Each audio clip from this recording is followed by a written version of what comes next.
Tad ir arī ar dažiem no tiem vecākiem. Tā malā, laukuma malā būšana, tas arī tur pavisam cita pasaule ir. Es pats esmu vispār pēdējos gados pagājis no tā visa bara nost, un es kristas spēles skatos principā viens pats vai ar saviem draugiem, kā saka.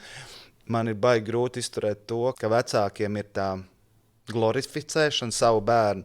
Es piekrītu, ka savus bērnus ir jāatbalsta. Arī man ir bijuši brīži, kad man liekas, ka Kristis Bācis, viņš ir top džeks, kāpēc viņš nespēlē. Ja? Bet labi, viņš ir vārdsargs, tur ir nianses, bet kad ir vecāki, kas to savu bērnu arī laukuma malā stāvot un visu laiku tu to savu bērnu, tu esi labākais. Tur treneris tavs ir, atvainojos, neko neēdz. Komandas biedri vispār ir zābaki. Ja?